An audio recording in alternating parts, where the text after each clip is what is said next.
कार्तिक मास महात्म्य अध्याय 14वां। कार्तिक मास का आज लिखूं 14वां अध्याय। श्री हरि की कृपा श्रद्धा प्रेम बढ़ाएं। तब उसको इस प्रकार धर्मपूर्वक राज्य करते हुए देख देवता क्षुब्ध हो गए। उन्होंने देवाधिदेव शंकर का मन में स्मरण करना आरंभ किया।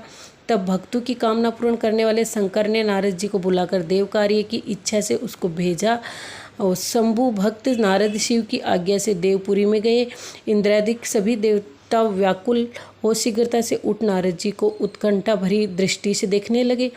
अपने सब दुखों को कहकर उसने नष्ट करने की प्रार्थना की। तब नारद जी ने कहा, मैं सब कुछ जानता हूँ, इसलिए मैं दैत्य राज जलंधर के पास जा रहा हूँ। ऐसा कह नारद जी देवताओं को आश्वासित करके जलंधर की सभा में आए। जलंधर ने नारद जी के चरणों की पूजा कर हंसते हुए कहा, हे ब्राह्मण, कहिए आप कहाँ से आ रहे हैं, यहाँ कैसे आए? मेरे योग्य जो सेवा हो उसकी आज्ञा दीजिए। नारद जी प्रसन्न होकर बोले, हे महाबुद्धिमान जलंधर, तुम धन्य हो। मैं स्वेच्छा से कैलाश पर्वत पर गया था, जहाँ 10,000 योजनाओं की में क्लबपुरुष का वन था। वहाँ मैंने सैकड़ों कामधेनुओं को विचरते हुए देखा तथा ये भी देखा कि चिंतामणि से प्रकाशित परम दिव्य अद्भुत सब कुछ सर्व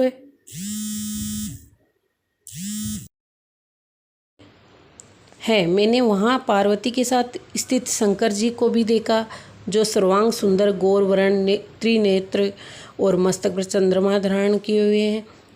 उन्हें देखकर मुझे बड़ा आश्चर्य हुआ कि इनके समान समृद्धशाली लोग त्रिलोकी में कोई नहीं है या नहीं।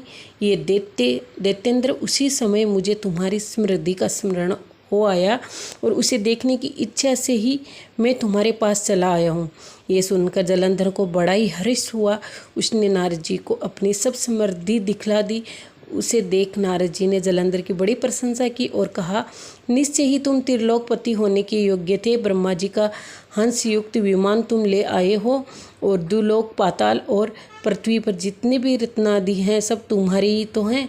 एरावत, उच्चैश्रवा, घोड़ा, कल्पवृक्ष और कुबेर की निधि में भी तुम्हारे पास है। मणियों और रत्नों के ढेर भी तुम्हारे पास है लगे हुए हैं।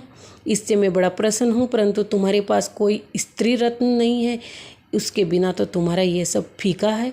तुम किसी स्त्री रत्न को ग्रहण करो। नारद जी के ऐसे वचन सुनकर दैत्यराज काम से व्याकुल हो गए। उसने नारद जी को प्रणाम कर पूछा, ऐसी स्त्री कहाँ मिलेगी जो सब रत्नों में श्रेष्ठ हो?